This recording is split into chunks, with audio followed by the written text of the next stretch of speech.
like these have been shocking the nation. Recently, it was reported that more than 100 children were molested during a 10-year period by teachers in a neighborhood preschool. And because of this scandal, increasing awareness of incidents of child molestation have been popping up all across the country. Experts say that approximately 500,000 children will be molested this year alone. How could this be happening to our children? Where do we go from here? Bonnie Strauss is here today to bring us the first part of a series designed to help parents protect their children from this devastating trauma. And as I said, Bonnie, the D's office has indicated that this has been going on for some 10 years or so, and yet nothing had been reported or anything. Now, what kind of school is this, and how could it lasted so long? Well, it is going on, you're right. You know, in different parts of the country. The school you're talking about now is the Mcmartin Preschool, and it's a mystery to everyone how it could have gone on for so long. But basically, when you stop to think about the school, it was run by 3 generations, including Virginia Mcmartin, who was a grandmotherly type. It had won many awards, it was licensed, and it even had a long waiting list. And people just couldn't wait to get their children in. So no one even approached it in negative terms. They just thought, gee, it was a wonderful opportunity. You went to Manhattan Beach, and you had an opportunity to talk with one of the parents. I did, and the whole feeling in that community is still one of shock, and the pain is really palpable. We did have a very, very candid interview, and I just want to mention that in case anybody who will be watching this might have a small child in the room, they may want to consider whether they want that child to watch it. But it was a very honest statement from this mother. Let's watch.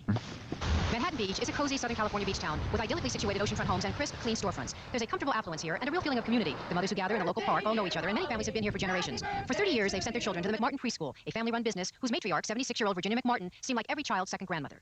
But that image was abruptly shattered after Mcmartin, 3 of her relatives, and 3 school employees were charged with more than 100 counts of child molestation. The children were allegedly tortured into silence. The mother of 2 children, who admitted that they were severely abused while at the Mcmartin school, agreed to talk to us on camera. What actually happened to your 2 children? They were tied up, sodomized. They were taken off the premises. They were threatened by watching animals being slaughtered. They were sold for prostitution. There was oral sex. What did they use to intimidate the children? Rabbits were cut, the feet were cut off one by one and flushed down the toilet. Turtles, the same type of thing. The shells were broken off. Things on that order. If they talked, that's what was going to happen to their mom and dad, possibly the grandparents, the brothers and sisters. The children actually were doing out of love for us because it was the ultimate love. They felt if they went along with what happened to them at the nursery school, that nothing was going to happen to us. Authorities say the molestation has been going on for at least 10 years and that the children were sold as prostitutes and used in pornography. Last October, a 2.5-year-old finally spoke out after a doctor told his family the child had been sodomized. The child identified Raymond Bucky, Mcmartin's grandson, as his assailant. The story broke and parents began to search for signs of molestation. Bedwetting, learning disabilities, children. My one son would come in with wet clothes from nursery school, rashes. Very minor, but that can all be contributed because you're a 3, 4, or 5-year-old. But still, they were there. When you get a group of mothers together and you all start taking notes, you find out that there's many, many of us who had the same symptoms. But when questioned, most of the children denied they had been harmed. My oldest child, I watched when we talked about it. I was watching for a twitch in the eye, a quiver of the mouth, anything that would indicate that he was not telling me the truth. It was not there. It was absolutely not there. On the way down on the freeway to the institute, I talked to my children. They denied that there was a problem, that they knew nothing that was going on. And then Key McFarland, God bless her, got it out of them with puppets. Do you know that sometimes secrets are hard to keep inside? And Mr. Alligator might say, maybe. These puppets, used at the Children's Institute, a child abuse center, gently help coax stories from the frightened youngsters. The children use them and we use them to let the puppets talk for the children. It gives children some distance from what they're talking about. It makes scary things less scary. The therapists and staffers also use drawings as well as videotape and a microphone nicknamed the secret machine. We tell them that we tell the secret machine yucky secrets and it eats them. Wow. So if the child has any yucky secrets, that I'm here and the puppets are here to listen to yucky secrets and the secret machine eats them. And they can tell yucky secrets and they go into the secret machine and down the wire and into the box and it makes them gone. And you saw those tapes? Yes, there's roughly 5 hours worth of tapes of my children. Watching the replay of those tapes must have been hell, Pure hell. Afterwards, could you talk to the children about it? How did you handle it? The children still are denying it. They were threatened so severely to keep quiet that they are still denying it. They are talking to a counselor, but they are denying it in front of my husband and I. It's so easy for people to be critical and sit back and say, were it my child, it wouldn't have happened. But that isn't the case. The signs of sexual abuse are so subtle, aren't they? Yes, they're very subtle, and especially in preschoolers. A lot of the things that are signs that we look for as professionals appear to almost everybody as things that fall within the normal range of childhood development. Many of our children had rashes on their bottoms, and the doctors all told us, have we used a new detergent? Have we given the child a bubble bath recently? Which all 3-year-olds take lots of bubble baths. A lot of people now are struggling with trying to find a magic solution to prevent this from happening again. There isn't one, unfortunately. I think you have to, again, go to the very small incidences, like the rashes, bruises on the legs that were very minor, that a lot of people thought the kids had fallen off swings. But they really were, in essence, that wasn't the case. They were being molested. That is devastating. I might add that all the information that has been printed, all of the allegations are indeed allegations that is alleged, and by no means do we wish to prejudice whatever case the DA may have against this particular school. In retrospect, looking back, is there anything, I mean, enough people have talked about it now, are there any sort of red flags that now in hindsight you can pick up that people should have noticed? Not quite red flags, but one thing that happened at this particular school, and perhaps it happens elsewhere, the parents were asked not to visit the school for the first 6 weeks. Now that doesn't mean that all parents listened. Some would go to the school and they would drop in, but a child would be sent to retrieve the child the parent came to get, so the parents had no access throughout the school. It's very important. I think you have to be somewhere where you know that you can stop in, you can check. And the other thing is that parents must talk. Once these parents started talking and comparing notes, a pattern was established, and then it became much clearer. So often, we live so isolated. Well, I was staggered by a couple of things. First of all, the doctors didn't pick it up, but then they wouldn't be looking for that. And the other thing is, if we're so concerned about parents' groups and parents' activities and exchanges and so forth for older children, it would seem just good common sense to have it at this level. It's a shame it's taken this to have us sort of recognize that. Well, this obviously isn't the end of it. We have a series, and in a moment we're going to be joined by psychiatrist Dr. William Rader, who's going to give us a profile of a child molester, and most important, tell us how we can protect our children.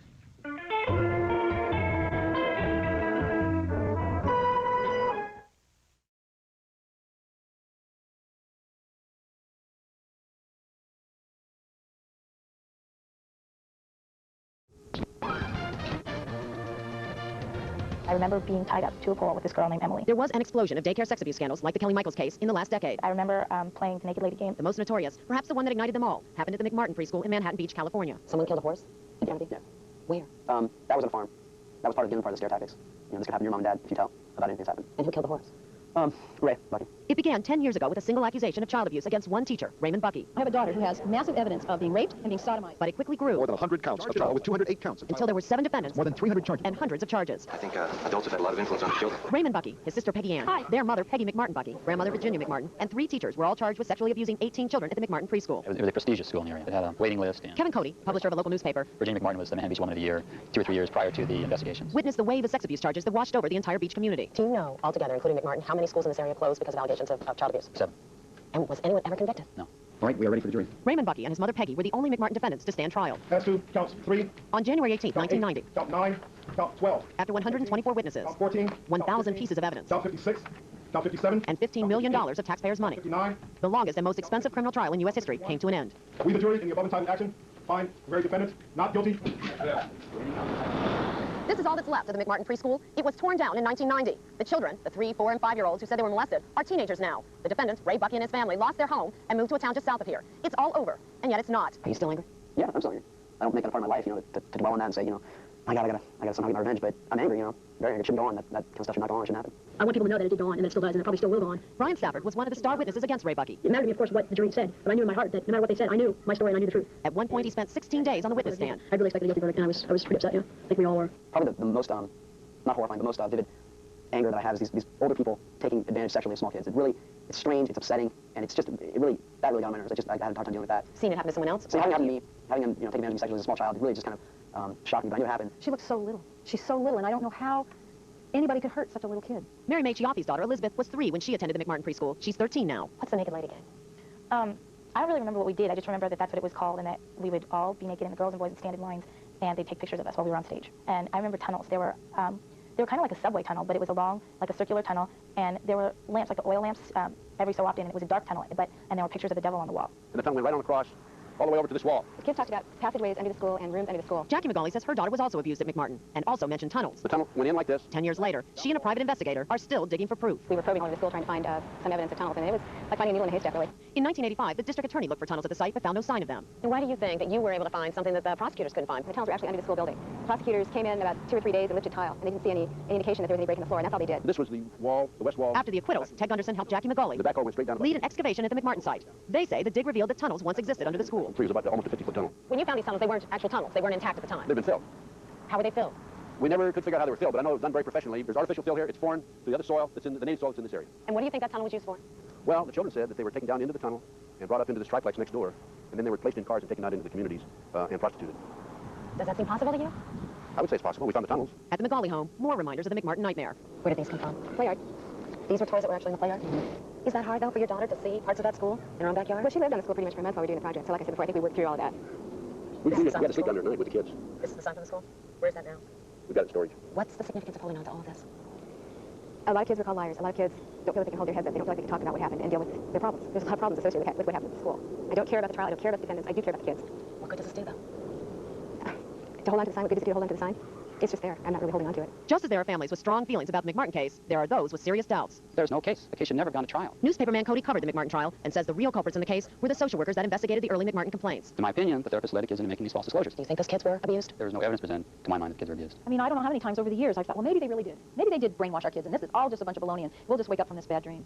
But the reality, I don't think that's the reality. Is there any question in your mind it happened? No, I know what happened. Is it possible at all, when you look back now, that some of these memories you have are memories that the therapist told you about, that may not be your own memories? For me, no, there's no doubt. People will try and convince you that, hey, this didn't happen to you, look at this, they told you that. It's simply not the truth. And it's, you know, the topic gets old. That's what happened, and that's what I said. And you believe me or not, it's fine, but I'm going to still say it to this day.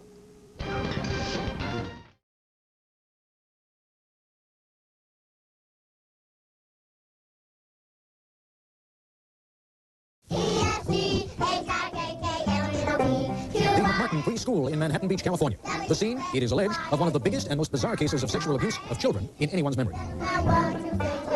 Today, nearly 5 years after the school closed down, the case against the people who ran it has finally gone to the jury.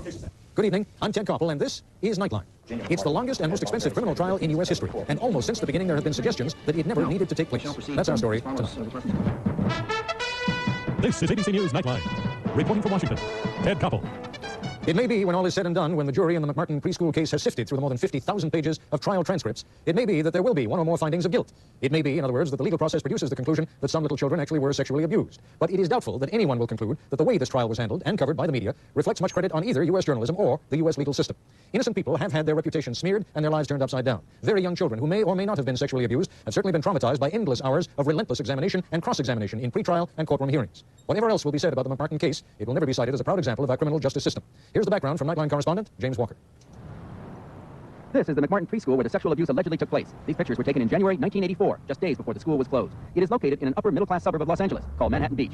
What made this case so sensational, so gruesome, was the accusation that 41 youngsters over a 6-year period had not just been sexually molested, but had also been forced to participate in satanic rites and pornographic pictures. There were also charges that to keep the children quiet, animals had been mutilated before their eyes. To add to the sensationalism, the 7 people arrested were not only pillars of the community, they were also responsible for the children's welfare. 3 generations of Mcmartins were arrested. Grandmother Virginia, daughter Peggy McMartin Bucky, her son Raymond Bucky, his sister Peggy Ann Bucky, as well as 3 teachers.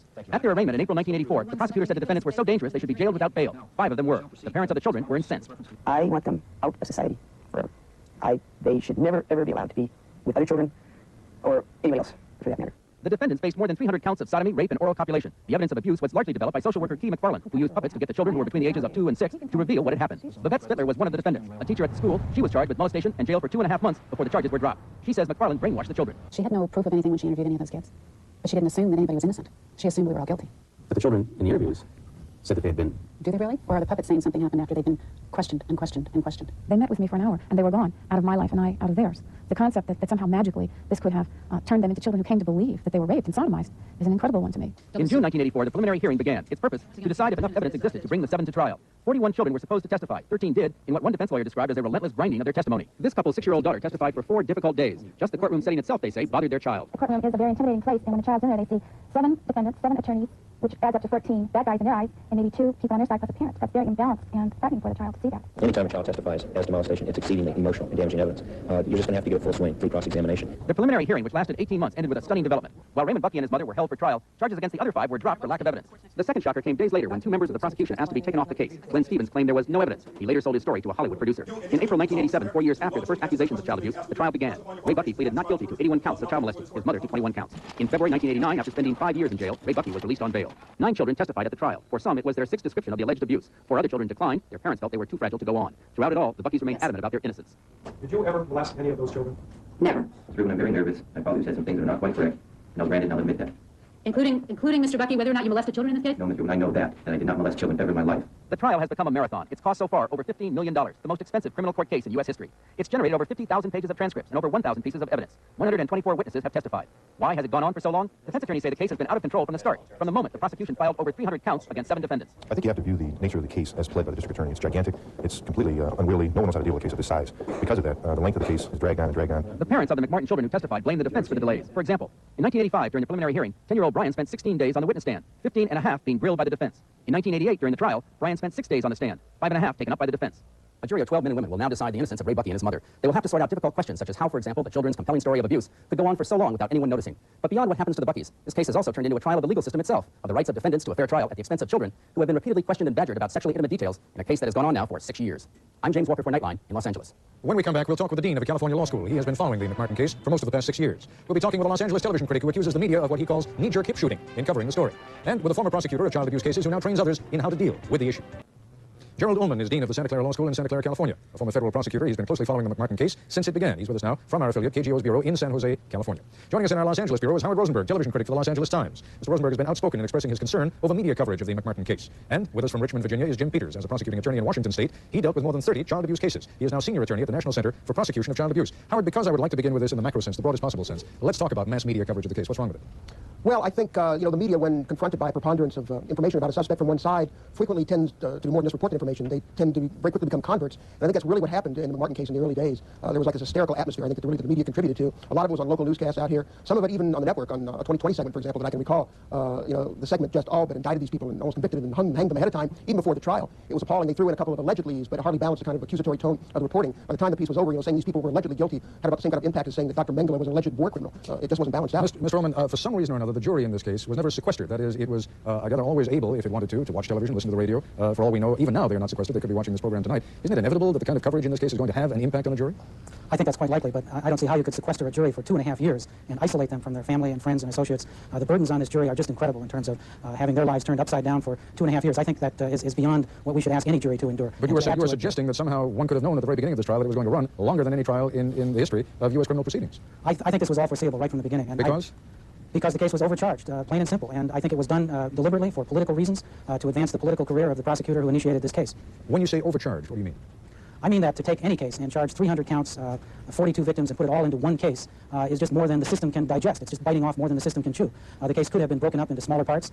It didn't all have to go to trial in one piece with 7 different defendants and 300 counts. Should the judge, in this case, have just said to the prosecution, you're going overboard? I want this thing reduced. I want half a dozen charges brought rather than 300 charges brought. Was that within his jurisdiction? It was. A motion for severance could have been granted by the judge to carve up the case, to separate some of the defendants and try them separately, and to proceed with the case in smaller bits and pieces. Now, Mr. Peters, talk to me for a moment about these children. Have we learned anything over the course of this trial in terms of how youngsters who may or may not have been sexually abused? I mean, we still don't have a verdict in this trial after all the 5 years that we've been talking about it. Do we have better ways of handling this issue than we did at the beginning of this trial? Yes, Ted, I think that we clearly do. And I'm not in a position to talk about this case or the victims in this case, but clearly since 1984 things have changed for the better, I think, both from the standpoint of advocating on behalf of victims and certainly people who are representing defendants, I think, are quite a bit more attuned to understanding these cases and dealing with them. Not just because of Mcmartin, but because there's been a heightened public awareness about the issue of sexual abuse, and these cases have come before the courts at a much greater rate than ever before in history in the last 5 years. The Mcmartin case, in point of fact, almost started an avalanche of these kinds of cases and of charges being brought. There really are great many similarities between the old witch hunts. I mean, I'm talking about literally the witch hunts a few hundred years ago, and what happened here. Well, one of the big differences between the witch hunts of a few hundred years ago is there weren't any witches. And certainly, I disagree with you that the Mcmartin case started an avalanche of cases. I was involved in trying child abuse cases in the late 1970s, and the Mcmartin case is a unique case. It's an aberration, but I don't think it started any avalanche at all. I disagree with that. All right, we're going to take a break. When we come back, I'd like to have each of you draw some conclusions on what the Mcmartin case has taught us and where we might be able to go legally in terms of media coverage and also in terms of how to handle these youngsters. We'll continue our conversation in a moment. And we're back with Gerald Ullman and Howard Rosenberg and Jim Peters. Mr. Ullman, is anyone going to pay any price once this trial is finally over? The prosecutors whom you charged with excessive zeal and political ambition, is anything going to happen to them? The judge, who may not have handled this trial with quite the competence that might have been desired, anything going to happen to the judge? Are there any consequences, in other words, when you have what everyone seems to regard as a pretty lousy trial? Well, the prosecutor who initiated the trial is gone. He was defeated for election in 1984, and the prosecutor who is currently in charge of the case actually succeeded in trimming the case somewhat. I think the case would have gone on for 5 years if he hadn't had the political courage to dismiss the case totally against 5 of the defendants. In terms of the judge and the other participants, I think there's plenty of blame to go around, but I would hope that we won't spend a lot of time in recrimination, but start looking for ways that this kind of trial can be avoided in the future. I think we need to develop ways within the criminal justice system of isolating the mega trial, assigning it to judges and prosecutors who are experienced in moving these cases along, spend more time trimming the case in advance. And unfortunately, the case is now being used as a vehicle to make changes in the system that I think will make it even more difficult to control these kinds of cases in the future. Give me a very quick for instance, and then we'll go on to Well, for instance, we have another criminal justice initiative coming up on the ballot in California in which it's proposed to make preliminary hearings much shorter by using hearsay evidence to allow direct indictment to go directly to trial. I think these are the tools we have within the system to prune cases and get them into shape before trial. And I think it would be silly to change those procedures when the risk of that change is to make trials even longer. I disagree with that. Who does?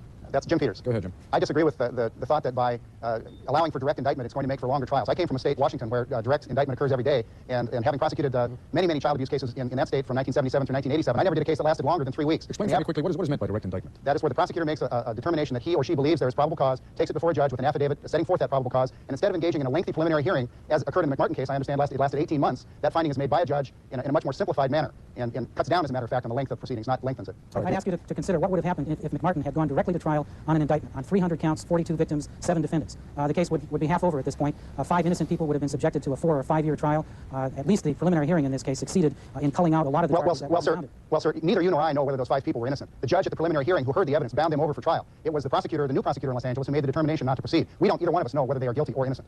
The prosecutor himself, in dismissing those charges, indicated they were probably innocent. He did not have sufficient evidence to proceed to trial to convict them. All right, Mr. Ullman, Mr. Peters, hold on. They are, in fact, innocent. I'm afraid what we're going to have to conclude at this point, that we're going to stop insofar as our discussion of the legal ramifications of this case are concerned. We're going to take a break, and when we come back, I'll be talking with Howard Rosenberg about some of the media implications of this case. We'll continue our conversation in a moment.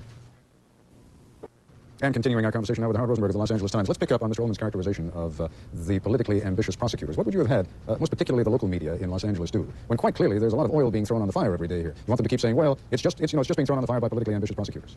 No, it's not exactly what they reported. It's the tone. I mean, there was like an hysterical tone to much of the reporting and an accusatory tone to much of the reporting. And I don't think it's something you can just isolate, with Mcmartin. I think, if anything, the Mcmartin case was an extension of and dramatized the way we in the media, and especially television because of its emphasis on pictures, cover a lot of stories, especially crime stories. I mean, a lot of it has to do with just the way we sort of cavalierly, I think, smear reputations and play loosely with reputations. And one way it's done, forget about people who are indicted, but it's done just showing people on television being apprehended. We now have a system, we have live drug busts. We have almost nightly on the local news scenes of people being led away in handcuffs. We don't know the ultimate disposition of those cases. For all we know, once they get to the police station, these people are free because of lack of evidence, but the stigma through the pictures lives on indefinitely. All points well taken, Eric, but given what you know to be the exceedingly competitive nature of the relationship among local stations on the local level and among networks on the national level, is there anything that you feel can be done about that, or is likely to be done about that? I'd like to say we've learned a lesson from Mcmartin, but I don't think we have, because I see the same thing in various degrees going on still. And I think it's still up to the individual news operations themselves, whether it's television or newspapers, to really use restraint. After all, we're playing with something that's more valuable to people than almost anything with their families, and that's their reputations. Howard Rosenberg, thank you very much. Gerald Ullman and Jim Peters, I thank all of you for joining us this evening. That's our report for tonight. I'm Ken Koppel in Washington. For all of us here at ABC News, good night.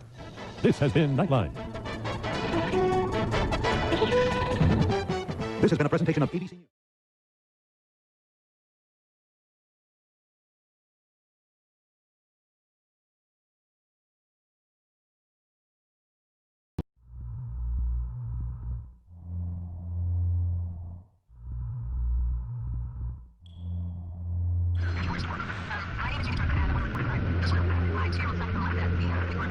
It started out here in Manhattan Beach looking like an isolated incident. The mother noticed that her young son was having nightmares and difficulty sitting down and a redness on his bottom. Authorities would later conclude that her 2-year-old son had been sodomized. That was last summer. In the months since then, the number of possible victims have multiplied, to say the least.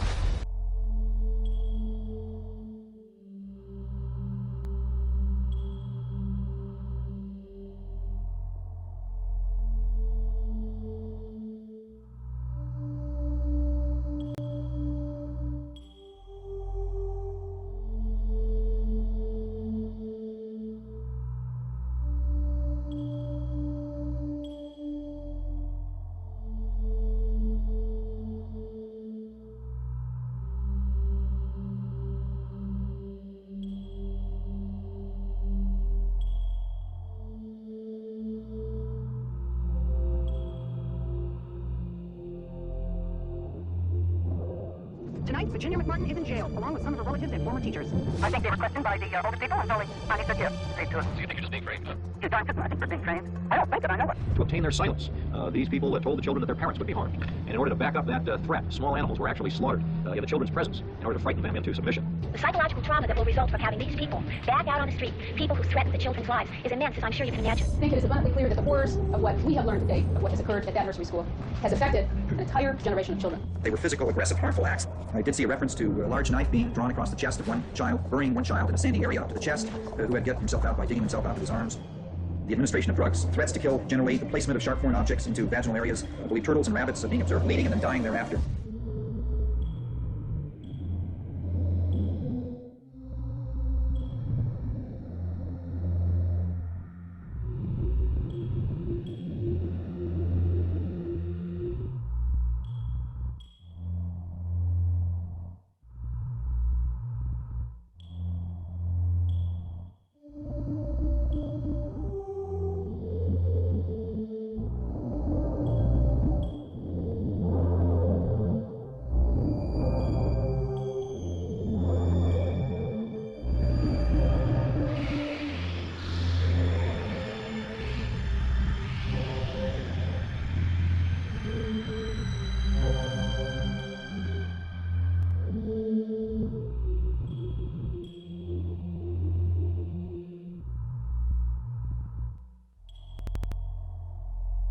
Authorities believe children were abused not only at the Mcmartin Preschool, but also at other locations. They charge school children were allegedly taken off campus at times to be sexually assaulted. My son told me that they did take the children away from the school to other locations, and they would tell him that our car broke down, we need to go into this house and make a phone call, and then they would parade the kids into a house to be sexually abused. I remember being at what felt like an older, kind of almost Victorian type house. I remember there being more than one teacher or adults, and I remember there being multiple kids. I have memories that this 3-year-old little girl was being made to stand in front of people and have pictures taken of her when she was naked. I know my daughter was taken around in the community. I mean, she showed me places that she was taken to that I never took her to. She didn't have a driver's license. She was 2.5. So it had to be the teachers. I asked my daughter, how did they take you in and out of the school? And she said, through the tunnels. Like, I'm supposed to know. Police took action today in the ever-growing Mcmartin child molestation case. Manhattan Beach Police, together with investigators from the DA's office, conducted searches at 9 different locations early this morning. Based on the continuing investigation, it would now appear that there are aspects of child pornography. Many of the children are now telling us that during the course of molestations that there were lights and cameras, which would, of course, then lead to distributing pornography for profit. One aspect of the expanding investigation involves this woman, Catherine Wilson, the so-called queen of kiddie porn. Authorities want to find out whether any of the suspects in the Mcmartin preschool case are linked to her operation. Photos used as evidence in the Wilson kiddie porn case are being compared to photos of children who complained about sexual abuse at the Mcmartin preschool. Have you actually found any pornography, printed or film material? That is something I can't get into at this particular point of the investigation. Okay. We have heard it 100 times or more from children. The same things, the same games, the same descriptions. From the beginning, the allegations heard in court have been horrific. The first child to testify, a 7-year-old boy, told of being sodomized and forced to play naked games. My memory of the Naked Movie Star game now is just us, the kids, being naked on a stage and them taking pictures of us. I remember there being more than one teacher or adults, and I remember there being multiple kids. Seeing those defense attorneys, they were bastards. They ate the kids up and spit them out.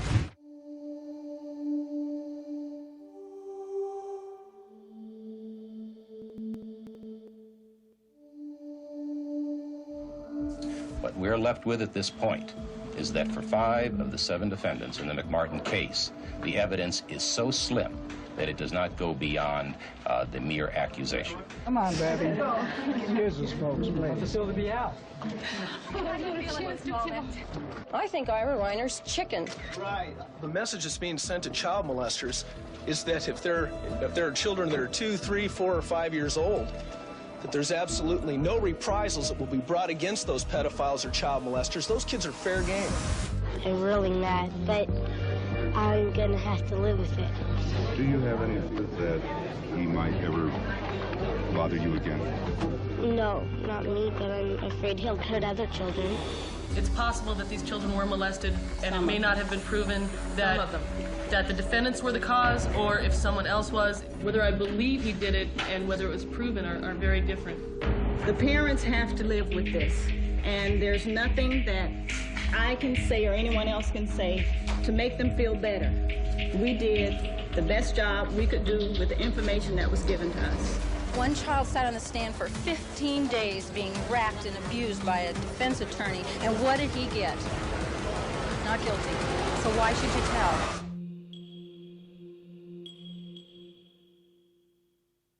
I consider myself an objective scientist, and I use scientific method. The children said that they were taken into a tunnel underneath the school and into a room, and there is where they were molested as part of what came out to be satanic rituals.